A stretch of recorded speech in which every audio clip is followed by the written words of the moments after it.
أعوذ بالله السميع العليم من الشيطان اللعين الرجيم. بسم الله الرحمن الرحيم. الحمد لله رب العالمين، والصلاة والسلام على سيد الأنبياء والمرسلين، سيدنا ونبينا وشفيع المذنبين أبي القاسم محمد وأهل بيته الطيبين الطاهرين المعصومين. أما بعد، فقد قال الله سبحانه تبارك وتعالى في كتابه المبين وهو أصدق القائلين: وجعلناهم أئمة يهدون بأمرنا وأوحينا إليهم فعل الخيرات وإقام الصلاة وإيتاء الزكاة وكانوا لنا عابدين. صلوات بر محمد وآل محمد. جیسا کہ آپ حضرات کو علم ہے کہ پوری دنیا میں اس وقت وبا پھیلی ہوئی ہے اور لاکھوں لاکھ لوگ اس میں اپنی جان دے چکے ہیں. خود بہت سے لکھنؤ کے مومنین بھی اس موذی مرض میں مبتلا ہو گئے اور بہت سو کا انتقال بھی ہوا ہے جن کی ہماری اطلاع کے مطابق. تو بڑی احتیاط کی ضرورت ہے کیونکہ ابھی تک اس مرض کی کوئی دوا نہیں نکل سکی ہے اور ڈاکٹروں کے مطابق اس پہ صرف اور صرف ابھی احتیاط اور بہت سخت احتیاط کرنا چاہیے. اور ہلکے سے بھی کسی میں سمٹمز اگر ظاہر ہوں تو اس کو چھپانا منع ہے، بلکہ جا کے فوراً وہ اس کو ڈاکٹروں کے جا کے ٹیسٹ کرائے. کیونکہ اگر خدا نخواستہ ایک شخص بیمار ہوا گھر میں تو پورا گھر 100% یقینی لازمی طور کے اوپر بیمار ہو جائے. جس کے ہاتھ سے ہاتھ ٹچ ہو جائے گا اور جو بھی قریب بیٹھ جائے گا اسے تو یہ مرض ضرور ہو جائے گا. لہذا گورنمنٹ کی طرف سے بہرحال سختی ہے جو ہمارے لیے سخت ہے ہمارے لیے، لیکن بہرحال وہ ایک ضروری چیز بھی ہے خود ہماری جان بچانے کے لیے. لہذا ہم نے گزارش کی تھی کہ ہمیں امام باڑے کی وسعت کے مطابق جو 2 میٹر کے فاصلے کے اوپر لوگوں کو بٹھا کے مجلس کریں، لیکن بہرحال انہوں نے گورنمنٹ نے صرف بہت مختصر لوگوں کی اجازت دی، جس کی وجہ سے مجبوراً یہ مجلس جو ہے اتنی مختصر مجمع میں ہو رہی ہے. اور مجلس کیا ہے، بس سمجھ لیجیے کہ جو روایت ہے اس کو ہم زندہ رکھ رہے ہیں، وہ روایت ختم نہ ہو جائے اور کفراماب میں مجلسوں کا تسلسل نہ ٹوٹ جائے.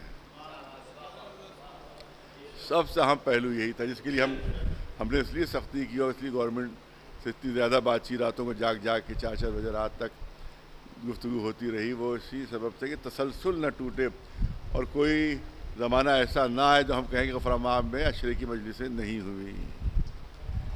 تو چاہے 2 ہی آدمی ہو، 4 ہی آدمی ہو، 5 ہی آدمی ہو، لیکن یہ مجلسیں ہونا چاہیے تھیں جو الحمدللہ ہو رہی ہیں. تو بہرحال یہ اسی سلسلے کی یہ دوسری مجلس ہے.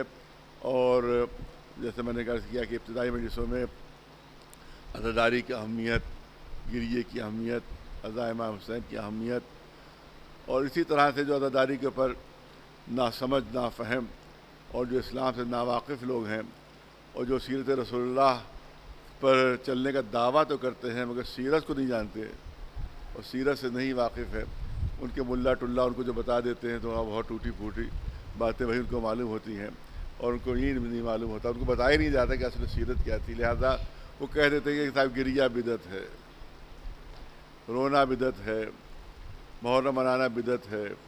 یہ تمام چیزیں جو ہیں وہ جاہل بیچارے سے بہک جاتے ہیں اور مولوی جو ہیں وہ جو درباری مولوی ہیں وہ یہ سب باتیں آج تک جو ہے وہ پھیلاتے رہتے ہیں.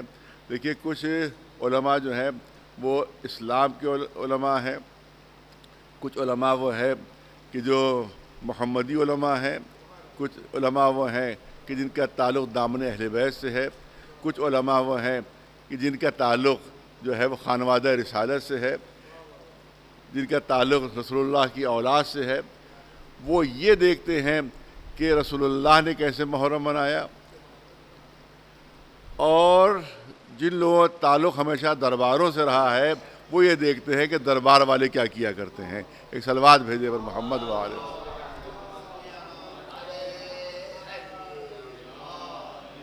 تو جو درباری مسلمان ہیں وہ عزا کے مخالف ہیں، وہ گریے کے مخالف ہیں، وہ آنسو بہانے کے مخالف ہیں. لیکن جو جس سے حقیقی اسلام ہم کو ملا ہے، جس سے واقعی اسلام ملا، یعنی محمد علیہ السلام، ہم ان کو دیکھتے ہیں کہ وہ انہی کی سیرت کیا تھی اور ان کا عمل کیا تھا. تو میں چاہتا ہوں چند جملے سلسلے میں عرض کیے جائیں اور پڑھے لکھے مجمع کے لیے عرض کیے جائیں، تاکہ جو سمجھدار مجمع ہے کم از کم اس کو حقیقت کا اندازہ ہو جائے، اور اگر حقیقت چھپی ہوئی ہے تو اس تک وہ حقیقت پہنچ جائے. کہا گیا کہ یکم محرم کو غم نہیں منانا چاہیے بلکہ خوشی منانا چاہیے. تو اب سوال یہ ہوتا ہے کہ کیا غم اور خوشی کا تعلق کسی دن سے ہے؟ بہت اہم سوال ہے، بہت ہی منطقی سوال ہے.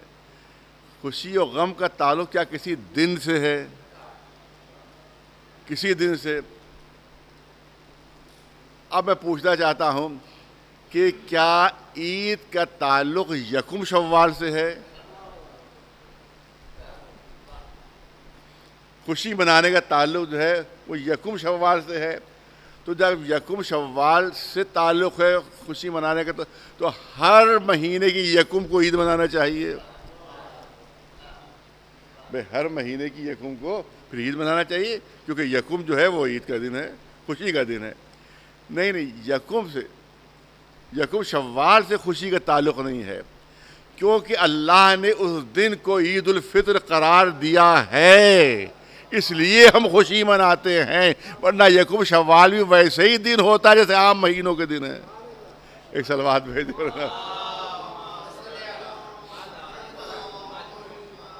اب عید الفطر منائی جاتی ہے یکم شوال کو، تو اب یکم ذی الحجہ کو بھی عید ہونا چاہیے. پھر اب وہ عید ہے 10 کو، توجہ ہے، اب وہ عید ہے 10 ذی الحجہ کو، کیونکہ اللہ نے 10 ذی الحجہ کو عید منانے کا حکم دیا ہے. تو ہم یہ نہیں دیکھتے دن کون سا ہے، یہ دیکھتے حکم اسلامی کیا ہے. ایک صلوات بھیج دے.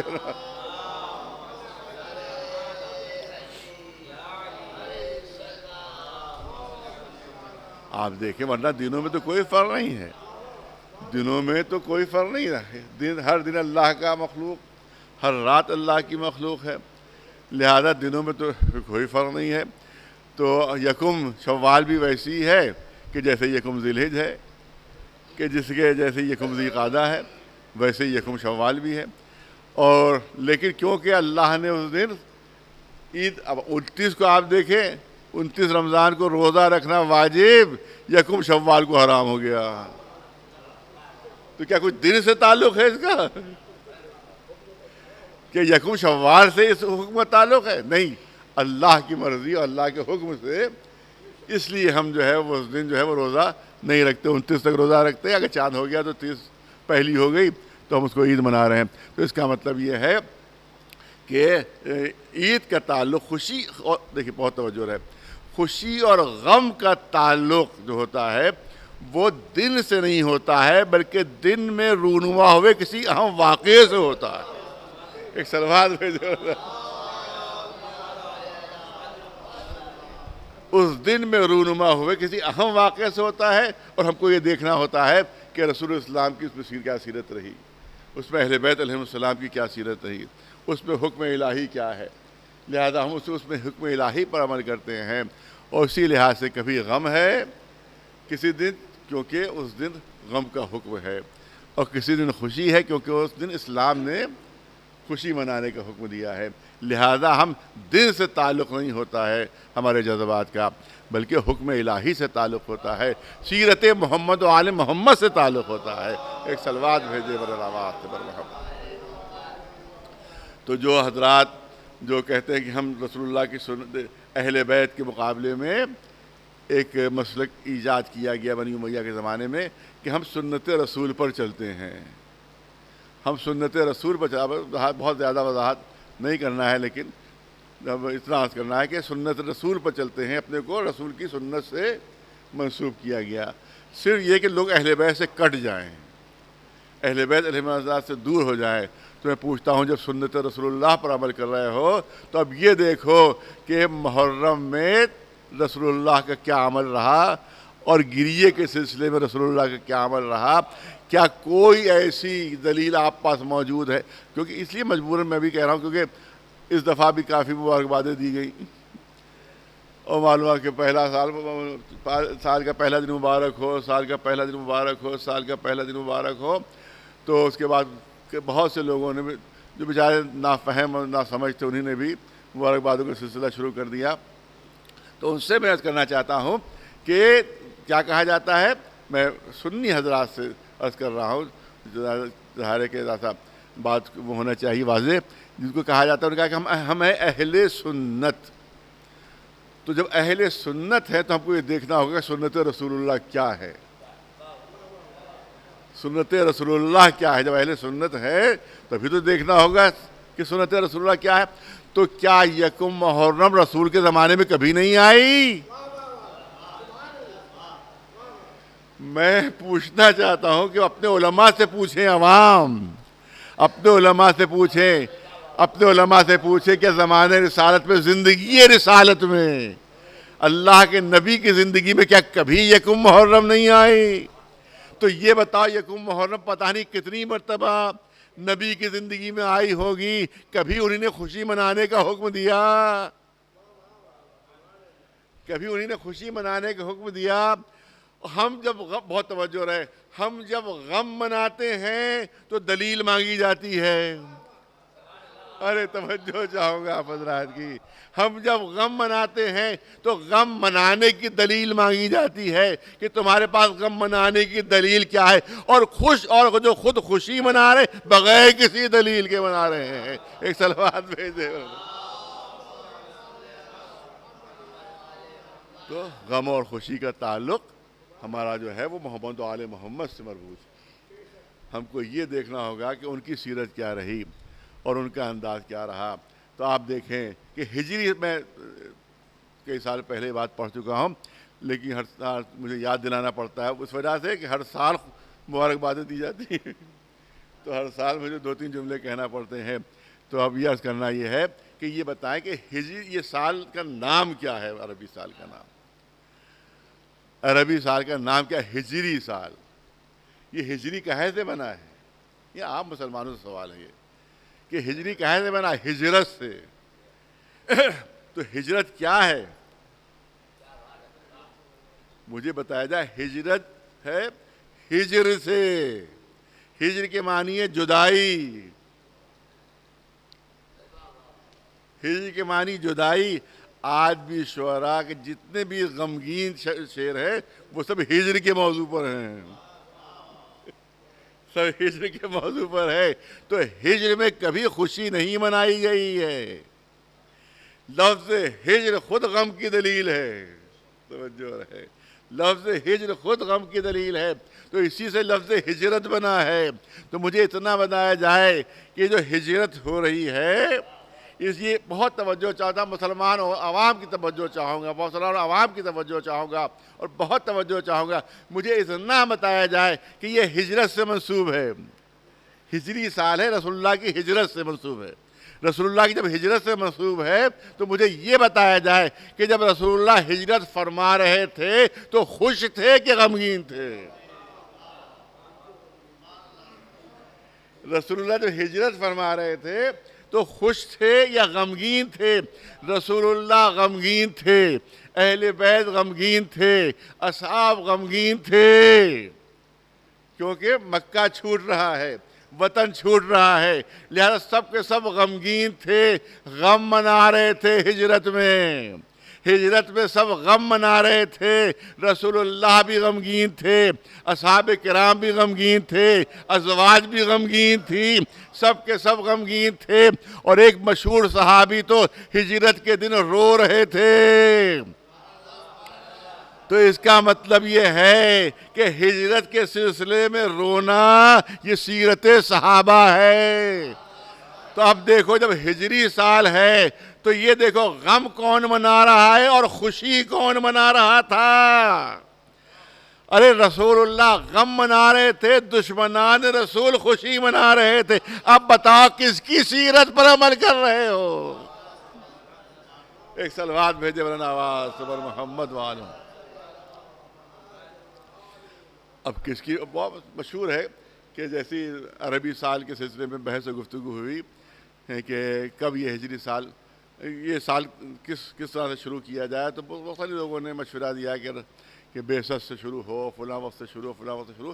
مولا کائنات علی بن ابی طالب علیہ السلام نے مشورہ دیا کہ ہجرت سے یہ سال شروع کیا جائے، اور اس کے بعد ہجرت اگرچہ یکم محرم کو نہیں ہوئی تھی، لیکن پھر بھی سلسلہ سال کا جو تھا وہ یکم محرم سے وہ شروع کیا گیا اور نام رکھا گیا ہجری سال۔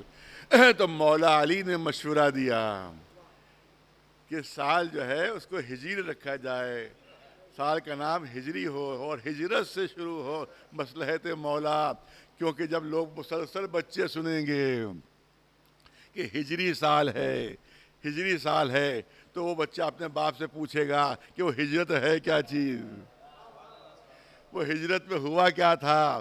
تو جب باپ بتائے گا کہ وہ دن تھا کہ جب رسول اللہ مکہ چھوڑ رہے تھے، جب مکہ چھوڑ رہے تھے، تو وہ بھی پوچھے گا کہ رسول کی حفاظت کا انتظام کیسے ہوا تھا، تو ان کو بتانا پڑے گا کہ رسول نے اپنے بھائی کو، اپنے جانشین کو اپنے بستر پر لٹایا تھا، اس کو لٹا کر ہجرت کی تھی۔ تو اس کا مطلب یہ ہے کہ ہجرت کے ساتھ ساتھ علی کی قربانی کا تذکرہ بھی ہوتا رہے گا۔ ایک صلوات بھیجے بلند آواز۔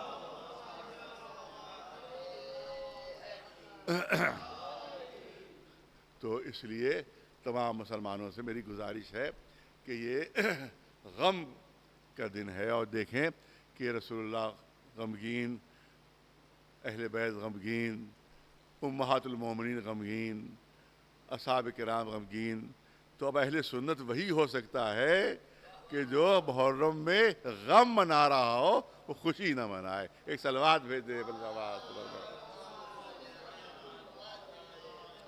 یہ چند جملے ضروری۔ اس کے بعد آپ دیکھیں کہ گریے کے سلسلے میں کہا جاتا ہے کہ صاحب یہ گریہ جو ہے یہ بدعت ہے، اور یہ ہے، میں بدعت کے اوپر 7-8 سال پہلے پورا اشرا پڑھ دیا تھا میں نے، صرف بدعت کے موضوع کے اوپر۔ تو الحمدللہ اتنے ماشاءاللہ اشرے ہو، کوئی بھی موضوع میری حیثیت کے مطابق چھوٹا نہیں ہے، میری حیثیت کے مطابق چھوٹا نہیں کوئی موضوع۔ تقریباً میں خیال میں ابھی حساب میں نہیں لگایا، میرے خیال میں 35واں یہ اشرا ہے، 35واں اشرا ہے جو میں والد مرحوم کے انتقال کے بعد پڑھ رہا ہوں۔ 23 سال میرے والد نے یہ مجلسیں پڑھی، 40 سال میرے دادا نے پڑھی، 23 سال والد نے پڑھی، 40 سال میرے دادا نے پڑھی، اور یہ میرا 35واں سال اس اشرے کا چل رہا ہے، اور توفیق الہیہ رہی، زندگی رہی، حیات رہی، تو انشاءاللہ یہ سلسلہ جاری رہے گا۔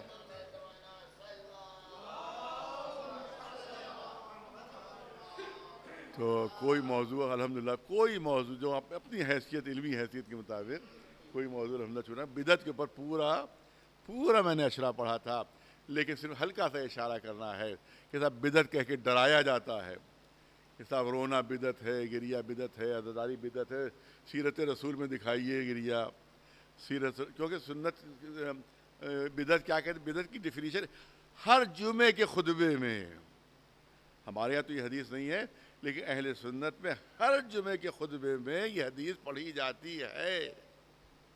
آپ انٹرنیٹ پر جائیے، جہاں بھی آپ دیکھیں نماز جمعہ، جب آپ خطبہ دیکھیں گے تو اہل سنت خطیب یہ حدیث پڑھتا ہے جمعے کے خطبے میں کہ جتنی نئی چیزیں ہیں، کوئی بھی نئی چیز ہو وہ بدعت ہے، ہر نئی چیز جو ہے وہ بدعت ہے، وَكُلُّ بِدْعَةٍ ضَلَالَةٍ، اور ہر بدعت جو ہے وہ گمراہی ہے، وَكُلُّ ضَلَالَةٍ فِي النَّارِ، اور ہر ضلالت کا نتیجہ جہنم ہے۔ تو جمعے کے خطبے میں کہا جاتا ہے کہ ہر نئی چیز جو ہے اسلام میں وہ بدعت ہے، اور جب بدعت ہے تو وہ ضلالت و گمراہی ہے، جب ضلالت و گمراہی ہے تو اس کا نتیجہ جہنم ہے۔ ہر جمعے کا خطیب اہل سنت میں یہ جمعے کے خطبے میں یہ حدیث ضرور پڑھتا ہے کہ ہر نئی چیز بدعت ہے. اس میں کوئی تفریق نہیں ہے کہ وہ چیز کیا ہے، وہ شے کیا ہے، اس میں کوئی تفریق نہیں ہے. لیکن کہا گیا کہ نہیں، ہر نئی چیز، رسول نے فرمایا ہر نئی چیز بدعت ہے، ہر نئی چیز بدعت ہے. اسی بنیاد پر کہا جاتا ہے کہ زمانہ رسالت میں گریہ دکھائیے، رونا دکھائیے، ماتم دکھائیے، عزاداری دکھائیے، اور جب آپ دکھا نہیں سکتے تو یہ بدعت ہے عزاداری. جب بدعت ہے تو گمراہی ہے، گمراہی ہے تو پھر جہنم. تو میں کہوں گا کہ اگر اسی ڈیفینیشن کو مانا جائے بدعت کی، تو اسلام کی 99% چیزیں بدعت ہو جائیں گی.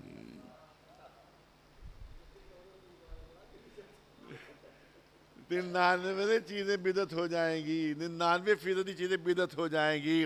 مجھے یہ بتائیے کہ یہ مدرسے زمانے رسول میں تھے کہ نہیں تھے؟ سارے مدرسے بدعت. یہ بتائیے قرآن مجید پرنٹڈ زمانے رسول میں تھا کہ نہیں تھا؟ تو جتنے بھی پرنٹڈ قرآن ہیں وہ سب کے سب بدعت ہو جائیں گے. زمانہ رسالت میں خط کوفی میں قرآن مجید لکھا جاتا تھا، آج جو خط نسخ میں لکھا جا رہا ہے تو یہ قرآن کی لکھائی بدعت، یہ قرآن کے خط جو ہے وہ بدعت، قرآن کا چھاپنا بدعت. ایک زمانے میں سعودی عرب سے فتویٰ آیا تھا کہ اینک سے قرآن پڑھنا بدعت ہے. ایک سلوات بھیجے،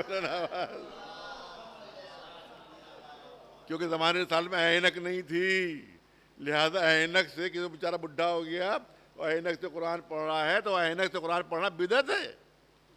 کیوں بدعت ہے؟ کیونکہ زمانے رسول میں یہ اینک نہیں تھی. ہوائی جہاز آج بھی قرآن میں موجود ہے کہ کس طرح سے حج کا سفر کرو اونٹوں پر. تو ہوائی جہاز پہ جو مولوی صاحب جاتے ہیں حج کرنے، تو ہوائی جہاز سے حج کرنا بدعت. ہوائی جہاز سے نہیں، ابھی بات تھوڑی سی اور آگے بڑھے گی، بس ایک 5 منٹ لینا ہے. ہوائی جہاز سے یہ بدعت. زمانے رسالت میں نہ ڈالر تھے نہ پاؤنڈ تھے. جو مولوی کو ڈالر اور پاؤنڈ ملتے ہیں وہ خرچ کرتا ہے، یہ بھی بدعت ہے، یہ بھی بدعت ہے. اور صرف یہی نہیں بلکہ زمانے رسالت میں کوئی بھی حدیث کی کتاب نہیں لکھی گئی تھی. منع کیا جاتا تھا. 90 سال تک حدیثیں کی کتابیں جلا دی گئیں. تاریخ اپنی کتابوں کی میں دیکھ لیجئے، اپنے علماء کی تاریخ دیکھ لیجئے کہ زمانے 90 سال تک، زمانے رسالت کے 90 سال تک جو حدیث کی کتاب لکھی جاتی تھی وہ جلا دی جاتی تھی کہ بھئی رسول اللہ نے حدیثیں نہیں لکھوائیں، بدعت ہے یہ، لہذا اس کو جلا دو، اس کو ختم کر دو. 90 سال بعد یہ سب کتابیں سامنے آئی ہیں. تو جن جن کتابوں کو آپ صحیح کہتے ہیں، حقیقت میں دیکھا جائے اگر بدعت کی ڈیفینیشن تو سب کی سب بدعت ہے، سب کی سب بدعت ہے، سب کی سب بدعت ہے. کیونکہ زمانے رسالت میں سب کو جو کتاب لکھی گئی اس کو جلا دیا گیا. تو ظاہر اس کے بعد 90 سال بعد، یہ الگ موضوع بالکل ہے کہ 90 سال بعد جب یہ حدیثیں جمع کی جانے لگی، نہ تو کوئی صحابی زندہ تھا اس وقت، اکثر تابعی بھی دنیا سے رخصت ہو چکے تھے، لہذا لاکھوں جعلی حدیثیں آ گئیں، لاکھوں جعلی حدیثیں آ گئیں اور پورا علم اس پر بنانا پڑا، علم حدیث، کہ ہم کیسے سمجھے کون رسول کی حدیث ہے اور کون رسول کی حدیث نہیں ہے. یہ کیوں ہوا؟ اس لیے 90 سال تک منع تھا لکھنا، اس وجہ سے زحمت پیش ہے. لاکھوں جعلی حدیثیں گڑھ لی گئی، بنا لی گئیں، جس کی وجہ سے امت میں 73 فرقے پیدا ہو گئے. ورنہ یہ حدیثیں اگر موجود ہوتی تو فرقہ ایک ہی ہوتا، 73 نہ ہوتے. ایک سلوات بھیجے مولانا آواز. یہ 73 فرقے ہوئے، اس کی بنیاد یہی حکم تھا کہ حدیث نہیں لکھی جائے گی، کیونکہ اگر حدیث لکھتے تو پتہ چلتا کون سی آیت کس کے لیے نازل ہوئی ہے، کون سی کس کی مدح میں ہے، کون سی کس کی مذمت میں ہے، تو پتہ نہیں کتنوں کے راز کھل جاتے. ایک سلوات بھیجے مولانا آواز. تو یہ تمام کتابیں جو ہیں وہ سب بدعت ہیں. اس کے بعد جو مولوی صاحب یہ پلاؤ نوش فرماتے ہیں، یہ بھی زمانے رسالت میں نہیں تھا، لہذا یہ پلاؤ بھی بدعت ہے. اور یہ فلاں جگہ کے جو کباب نوش فرماتے ہیں وہ کباب کھانا بھی بدعت ہے. یہ تمام چیزیں زمانے رسالت میں نہیں تھیں, یہ سب چیزیں بدعت ہوئی جا رہی ہیں.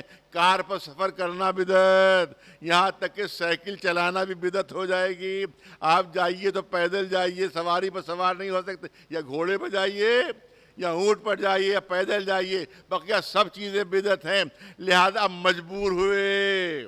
ابن حجر عسقلانی نے اپنی شرح بخاری فتح الباری فی شرح البخاری میں بدعت کی قسمیں کی.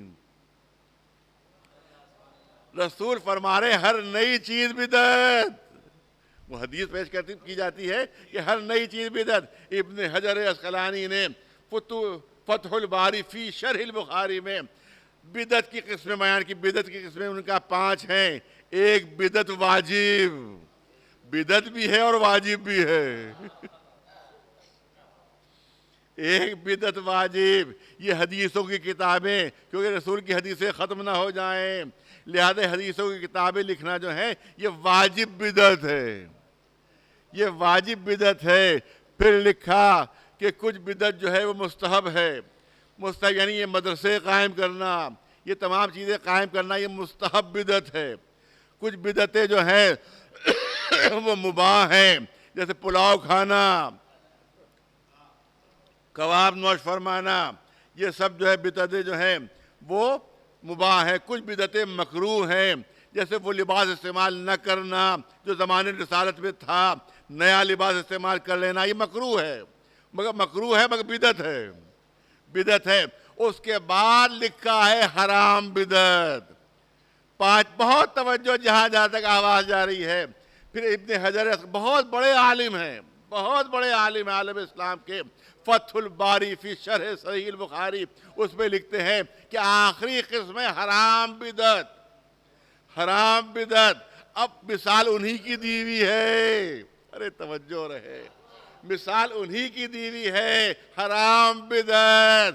کہا کہ کیا مثال کیا ہے؟ کہ امام وقت کے خلاف بغاوت کرنا, یہ حرام بدعت ہے. اب دیکھو کس نے امام وقت کے خلاف بغاوت کی ہے, جو حرام بدعت کا مثال بن گیا ہے. ایک صلوات بھیج دے برناوات.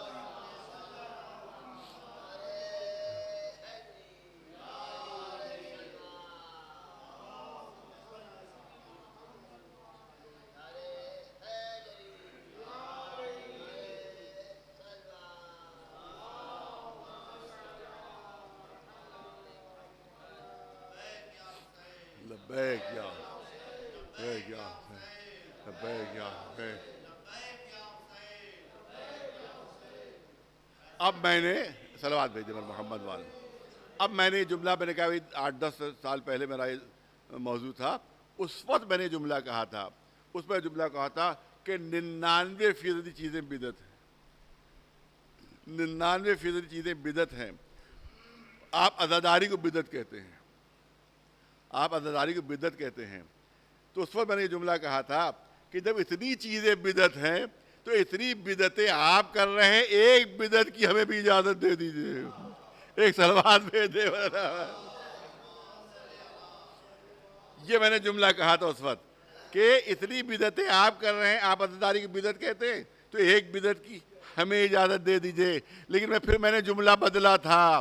میں نے کہا میں جملہ بدلنا چاہتا ہوں, میں جملہ بدلنا چاہتا ہوں. جو میں نے کہا کہ اتنی ہزاروں بدعتیں آپ کی طرف سے ہیں, ایک بدعت کی اجازت ہمیں دیجئے. لیکن جملہ بدل کر کہنا چاہتا ہوں کہ ان تمام چیزوں کو آپ دور رسالت میں ثابت کیجئے. اگر ثابت نہیں کر سکے تو بدعت ہے, اور عزاداری کو ہم دور رسالت میں ثابت کر کے دکھا دیں گے اور بتا دیں گے سنت رسول ہے, بدعت نہیں ہے. ایک صلوات بھیجے برناوات. اور صحیح ترمذی شریف کی روایت ہے, صحیح ترمذی شریف سیاہ ستہ ترمذی شریف کی روایت ہے. مسند امام احمد ابن حنبل بھی موجود ہے کہ جناب ام سلمہ ام المومنین وہ گھر میں تشریف فرمائے, رسول اللہ تشریف فرمائے. کہا میں کچھ کسالت محسوس کر رہا ہوں, آرام کرنے کے لیے لیٹ گئے. کہا کسی کو آنے نہ دینا. صحیح ترمذی شریف میں موجود ہے یہ روایت, مسند امام احمد ابن حنبل میں, اور بھی جو بڑی بڑی اسلام کی کتابیں ہیں ان میں سب میں یہ روایت موجود ہے کہ جناب ام سلمہ سے فرمایا کہ اے ام سلمہ دیکھو میں آرام کرنے لیٹا ہوں، کسی کو آنے نہ دینا۔ جناب ام سلمہ نے جو بھی آتا تھا اس کو روک دیتی تھی کہ بھئی ناؤ ناؤ ناؤ، رسول اللہ آرام فرما رہے ہیں۔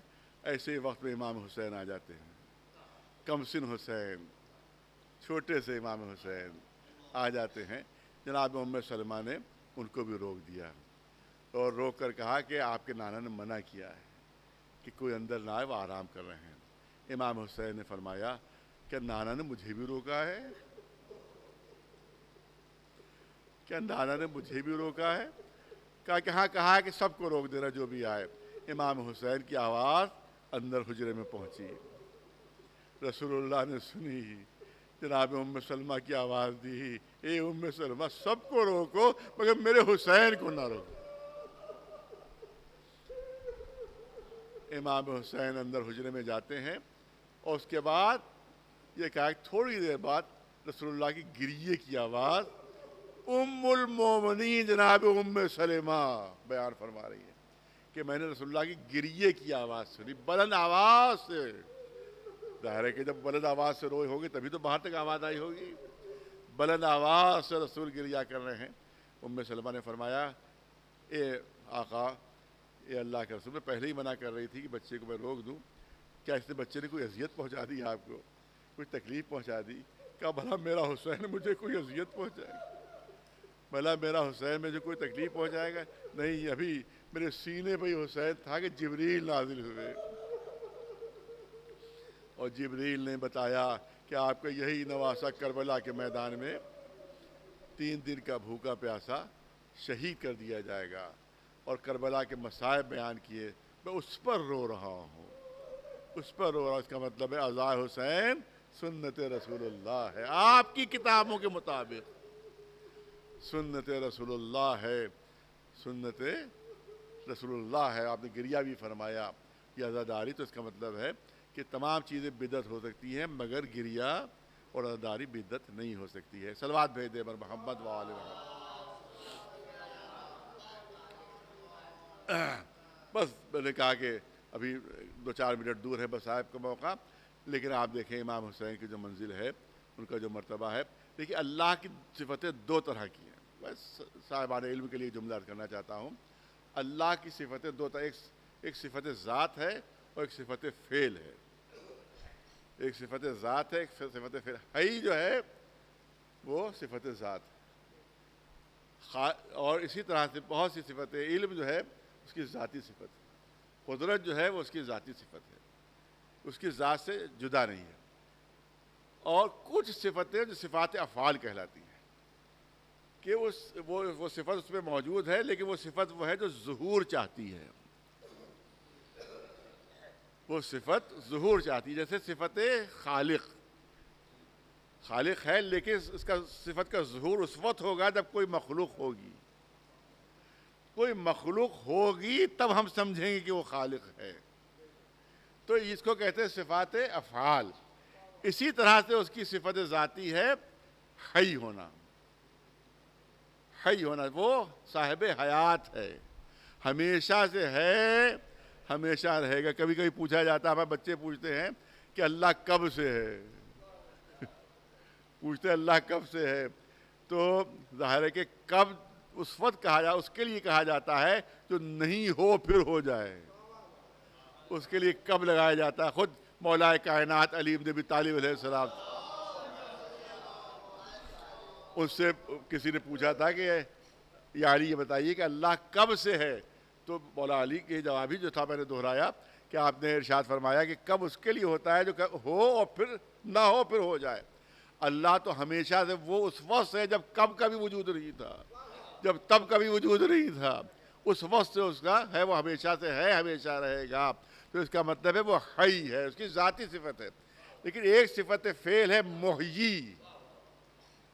محیی کیا ہے؟ حیات دینے والا، زندگی دینے والا، حیات بخشنے والا، بہت توجہ ہے، زندگی بانٹنے والا، وہ ہے محیی، زندگی دینے والا، زندگی دینے والا، یہ ہے صفت فعل، مگر یہ اس وقت ظاہر ہوگی کہ جس کو کسی کو حیات دے، کوئی صاحب حیات ہوگا تو اس کی صفت ظاہر ہوگی، اس وقت ظہور میں آئے گی وہ. بس اسی طرح سمجھ لیجئے کہ اللہ حی ہے، اسی کے ساتھ ساتھ محیی بھی ہے. میں بہت توجہ چاہوں گا صاحبان علم کے لیے جو جملے ہے، وہ حی بھی ہے اور محیی بھی، یعنی زندہ بھی ہے اور زندگی دینے والا بھی ہے. ارے توجہ رہے، وہ حی بھی ہے اور محیی بھی ہے. بس اسی طرح سے سمجھ لیجئے کہ جس طرح سے اللہ کی دو صفتیں ہیں، ایک حی ہونا، ایک محیی ہونا، اسی طرح سے شہید بھی دو طرح کے ہوتے ہیں. ارے توجہ چاہوں گا، شہید بھی دو طرح کے ہوتے ہیں. ایک شہید وہ شہید حی، ایک شہید وہ جو شہید زندہ ہے. ہر شہید زندہ ہے، ہر شہید شہید حی ہے. لیکن حسین کے شہید ہونے میں اور دوسرے شہیدوں میں فرق یہ ہے کہ وہ شہید حی ہیں، یہ شہید محیی ہے. یہ حیات دینے والا شہید ہے، یہ خود حی نہیں ہے بلکہ محیی بھی ہے. اس نے اسلام کو بھی زندہ کر دیا، شریعت کو بھی زندہ کر دیا، دین کو بھی زندہ کر دیا. یعنی اللہ کی صفت محیی کا اگر کوئی مظہر کامل ہے تو ذات حسین ہے. ایک صلوات بھیج دے مولانا.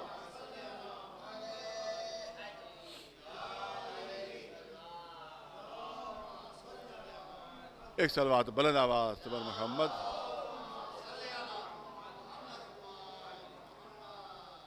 اب آپ دیکھیں ایک مثال دنیاوی پیش کر دوں. ابھی 15 اگست گزری اور اس پہ معلوم ہوا کہ صاحب گاندھی جی زندہ باد کے نعرے لگائے گئے. گاندھی جی زندہ باد، گاندھی جی زندہ باد. وہ گاندھی کہاں زندہ ہے جو ان کو زندہ باد کہا جا رہا ہے موجود؟ نہیں موجود ہے. لیکن اس کے بعد بھی زندہ باد کے نعرے آج بھی لگتے ہیں. زندہ باد کے نعرے، بھئی زندہ باد کے نعرے کیوں لگا رہے ہیں آپ؟ کہا انہی نے جو کارنامہ انجام دیا ہے وہ زندہ ہے.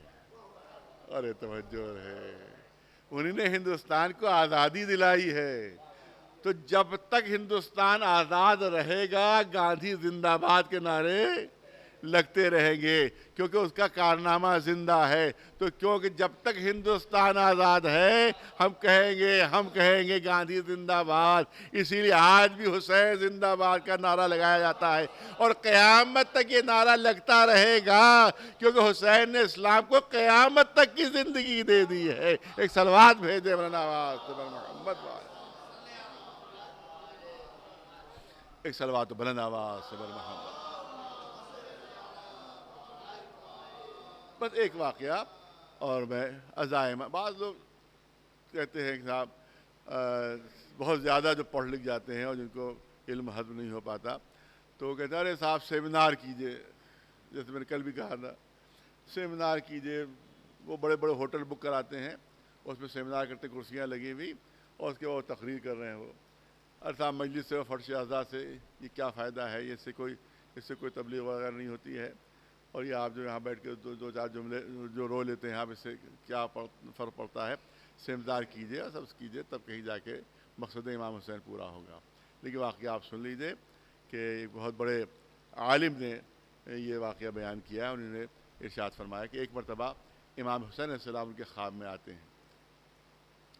امام حسین علیہ السلام جو خواب میں قدموں پر جنہیں سر رکھ دیا. آقا آپ یہ بتائیے کہ یہ جو مجلس ہے یہ مشہور ہے کہ ہر مجلس میں آپ تشریف لاتے ہیں، تو کیا یہ بات سچ ہے، درست ہے؟ کہا کہ ہاں میں ہر مجلس میں آتا ہوں، ہر مجلس میں آتا ہوں، کوئی مجلس ایسی نہیں ہے کہ چھوٹ جائے اس میں نہ آؤں. تو اب اس نے جرأت کر کے پوچھا کہ آقا یہ بتائیے کہ کوئی مجلس ایسی بھی ہوتی ہے کہ جس مجلس کے ہونے کا آپ انتظار کرتے ہو؟ جس مجلس کے ہونے کا آپ انتظار کرتے ہو؟ مولانا نے فرمایا نہیں میں تو ہر مجلس میں جاتا ہوں، ہر مجلس میں جاتا ہوں. اب ان کو اندازہ ہوا کہ شاید مولا بتانا نہیں چاہ رہے ہیں. کہ نہیں آپ کو قسم ہے علی اکبر کی، آپ یہ بتائیے کوئی مجلس ایسی بھی ہوتی ہے کہ جس میں آپ جانے کی تمنا کرتے ہیں اور آپ جانے کا وہاں انتظار کرتے ہیں کہ وہ مجلس ہو تو میں جاؤں؟ کہ تم نے ایسی قسم دے دی کہ اب میں تم سے بتا سکتا ہوں کہ میں کون سی مجلسیں ایسی ہوتی. کہا کہ ابھی تمہارے محلے سے تھوڑی سی دور ایک ضعیفہ ہے, وہ جو مجلس کرتی ہے تو میں انتظار کرتا ہوں کہ وہ مجلس کرے تو میں جاؤں, وہ مجلس کرے تو میں جاؤں, میں اس کی مجلس کا انتظار کرتا ہوں, کیونکہ اس کے مجلس کا دن کوئی معین نہیں ہے, دن معین نہیں, اس کو جب بھی اس کو آذوقہ فراہم ہو جاتا ہے وہ مجلس کرتی ہے. تو اس کے مجلسوں کے دن بدلتے رہتے ہیں, اس لیے میں انتظار کرتا ہوں کہ دیکھیں کب وہ مجلس کر رہی ہے, دیکھیں کب وہ مجلس کر رہی ہے. اب ان عالم دین کو بہت تعجب ہوا کہ بھئی وہ کون سی ضعیفہ ہے, کیسا اس کا, کیسی اس کی بلندی ہے کہ امام تمنا کرتے کہ وہ مجلس کرے. تو بہرحال وہ پہنچے اس ضعیفہ کے, دیکھیں بہت ضعیف خاتون ہے, اور اس کے مجلسیں شروع ہو گئی. 2-3 مجلسیں ہو چکی تھیں, 2 یا 3 محرم تھی. تو پہنچے وہاں کہ آپ کی مجلسیں ہو رہی ہیں, کہا ہاں میں مجلسیں کر رہی ہوں, 2 مجلسیں ہو چکی ہیں, اور ابھی جتنے میری استطاعت ہوگی اس کے بعد بھی آگے آئندہ میں مجلسیں کروں. تو انہی نے کہا, ان عالم دین نے, کہ ساری مجلسیں آپ میرے سپرد کر دیجئے اس کا انتظام, اور میں پورا انتظام ان مجلسوں کو کروں گا, سارا خرچ میرے اوپر. انہی نے بتایا نہیں کہ میں نے خواب کیا دیکھا ہے, نہیں بتایا اس ضعیفہ کو کہ خواب کیا دیکھا ہے. کہ جتنی مجلسیں جو باقی رہ گئی ہیں یہ سب آپ میرے سپرد کر دیجئے, اور میں سارا خرچہ اس کا برداشت کروں گا.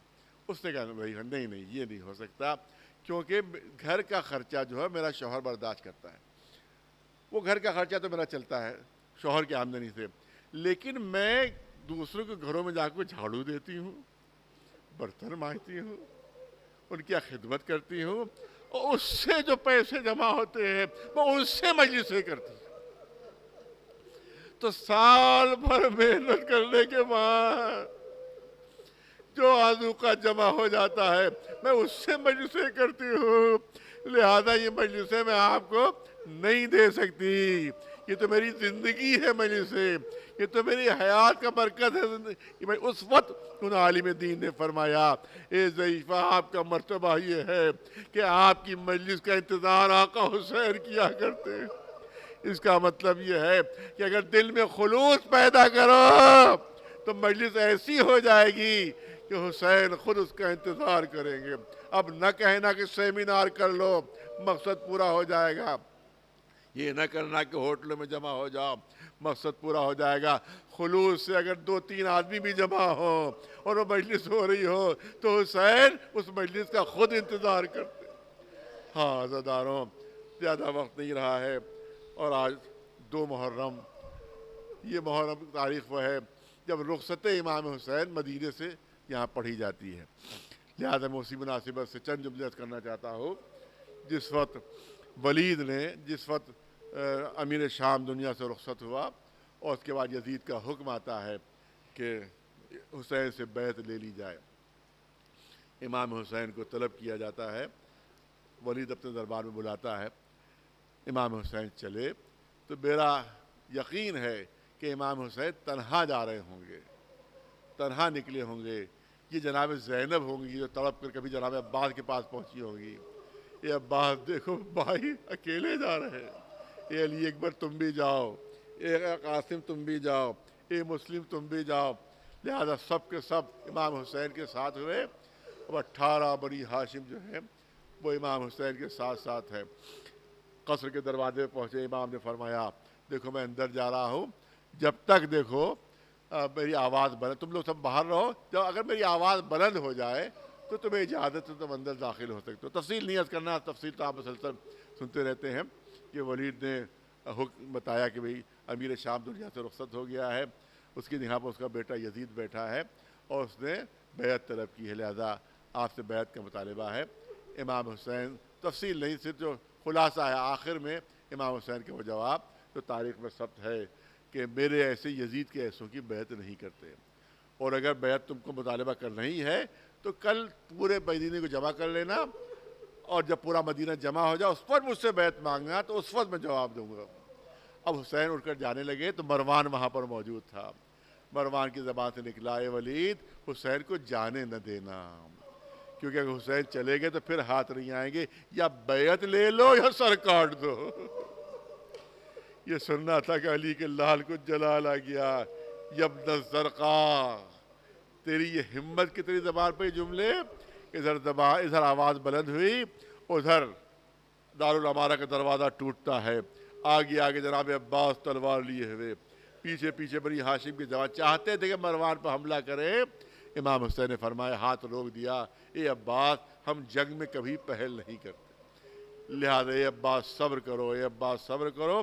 اس کے بعد اب یقین ہو گیا امام حسین کو کہ میں مدینے میں نہیں رہ سکتا، لہذا تاریخ یہ کہتی ہے کہ عالم یہ تھا جناب امام حسین کا کہ قبروں پر جاتے تھے، قبروں سے لپٹ لپٹ کے فریاد کرتے تھے، کبھی رسول اللہ کی قبر پر، کبھی جناب شہزادی فاطمہ زہرا کی قبر پر، کبھی امام حسین کی قبر پر، اور قبر سے لپٹ کے فریاد کرتے تھے، اے نانا میری تمنا تو یہ تھی کہ پوری زندگی قبر کی مجاوری میں بسر کر دوں، لیکن آپ کی امت مدینے میں رہنے نہیں دے رہی۔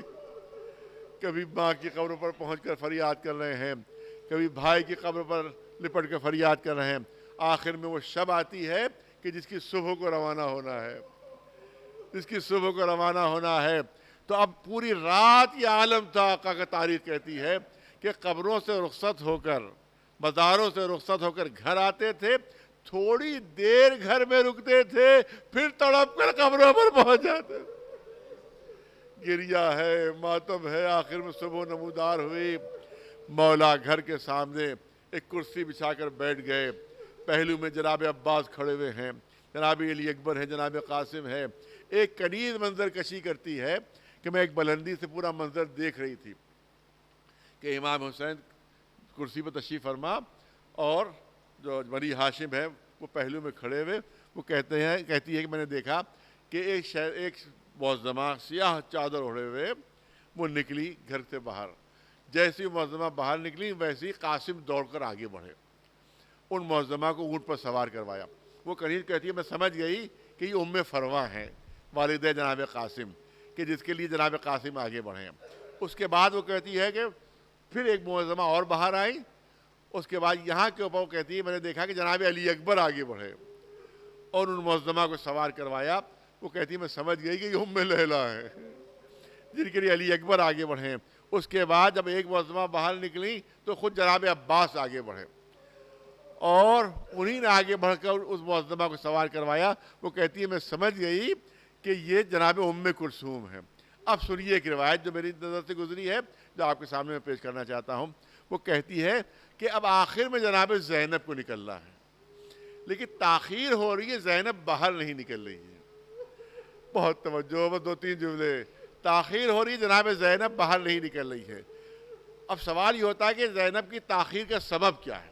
ایک روایت ملی ہے جو آپ کے سامنے عرض کرنا چاہتا ہوں کہ جس وقت تمام بیویاں سوار ہونے لگیں تو ایک ننھی سی بچی ہے جو بیماری کے عالم میں ہے، جس کے لیے منع ہے کہ سب سفر کریں گے مگر یہ بچی سفر نہیں کرے گی، یہ بچی ساتھ نہیں جائے گی۔ یہ کون ہے؟ فاطمہ صغریٰ۔ صغریٰ نے کہا جب بیویاں سوار ہونے لگیں کہ میری چارپائی کو دروازے کے سامنے رکھ دیا جائے تاکہ وہاں سے میں بیویوں سے رخصت ہو لوں۔ جناب ام لیلہ سے رخصت ہوئی، جناب ام فروا سے رخصت ہوئی، جناب ام کلثوم سے رخصت ہوئی۔ آخر میں جب جناب زینب رخصت ہونے لگی، بچی کو گلے لگایا اور چاہتی تھی کہ دروازے کا رخ کرے تو قدم آگے نہیں بڑھ رہے ہیں، قدم آگے نہیں بڑھ رہے ہیں۔ اب جو دیکھا فاطمہ صغریٰ دامن سے لپٹی ہوئی، اے پھوپھی اماں اس وقت تک جانے نہیں دوں گی جب تک بابا سے اجازت نہیں دلوا لیجیے گا۔ آپ دیکھیں بچی کی تڑپ، بچی کی بے چینی۔ اب فرض کیجئے کہ کہیں کوئی باپ سفر کر رہا ہو اور بچیوں کو روک دیا گیا ہو کہ کوئی بچی سفر نہیں کرے گی، تو ہر ایک کوئی تسلی ہوتی ہے کوئی سفر نہیں کر رہا ہے، لیکن جناب صغریٰ دیکھ رہی تھی کہ ہر بچی کو سفر کی اجازت ہے۔ سکینہ اپنا سامان باندھ رہی ہیں، رقیہ اپنا سامان باندھ رہی ہیں، صرف صغرا کو اجازت ہے۔ اب اندازہ کیجئے کہ بچی کی بے چینی کا سبب کیا تھا کہ سب کو اجازت ہے، مجھے اجازت نہیں ہے۔ اے بھومی اماں، اس وقت تک آپ کا دامن نہیں چھوڑے گی جب تک آپ بابا سے اجازت نہ دلوا دیجئے۔ جناب زینب فرماتی ارے بھیا کو بلاؤ۔ امام حسین کو بلایا گیا، امام حسین تشریف لاتے ہیں۔ اے بہن زینب کیا بات ہے، تاخیر کیوں ہو رہی ہے، آپ کیوں نہیں آ رہی سوال ہونے کے لیے؟ کہا بھیا اس بچی کی حالت تو دیکھیے، ایسا لگتا ہے روح پرواز کر جائے گی، ایسا لگتا ہے جان نکل جائے گی۔ اے بھیا آپ کا اتنا اصرار کیوں ہے اس بچی کے سلسلے میں؟ میں سمجھتی ہوں کہ اگر آہستہ آہستہ قافلے کو چلایا جائے تو یہ بچی سفر کی تکان برداشت کر لے گی۔ امام نے فرمایا اے بہن زینب اس بچی کے لیے اصرار نہ کرو، ارے سب جائیں گے مگر فاطمہ صغرا نہیں جائے گی۔ جب زیادہ اصرار کیا تو زینب نے تڑپ کر کہا اے بھیا آپ کو میرے حق کی قسم ہے، ارے سبب بتائیے کہ آخر اس بچی کے لیے آپ کا یہ حکم کیوں ہے؟ جب حق کی قسم دی، جب امام حسین فرماتے ہیں اے بہن زینب تمہیں تو معلوم ہی ہے کہ میری ماں کی ہو بہو شبیہ میری بیٹی یہی فاطمہ صغرا ہے، مجھے ہر مصیبت منظور ہے، ہر امتحان منظور ہے، مگر یہ بات مجھے منظور نہیں ہے کہ میری ماں کی شبیہ بازاروں درباروں میں بے پردہ لے جائی جائے۔ ارے سب جائیں گے، فاطمہ صغرا ساتھ نہیں۔ سَيَعْلَمُ الَّذِينَ ظَلَمُوا أَيَّ مُنقَلَبٍ يَنقَلِبُونَ أَلَا لَعْنَةُ اللَّهِ عَلَى الْقَوْمِ الظَّالِمِينَ۔ گزارش ہے ایک مرتبہ سورہ حمد اور 3 مرتبہ سورہ توحید کی تلاوت فرما کر جناب سید دلدار علی غفار مآب رحمۃ اللہ علیہ جو اس حسینیے کے بانی ہیں، اس کے علاوہ جن حضرات نے اس منبر پر مجلسیں پڑھی ہیں دنیا سے رخصت ہو گئے ہیں، اس سب کی سارے ثواب کے لیے، اور جتنے حضرات اس امام باڑے کے احاطے میں مدفون ہیں ان سب کے سارے ثواب کے لیے ایک مرتبہ سورہ حمد اور 3 مرتبہ سورہ توحید کی تلاوت فرما دیں۔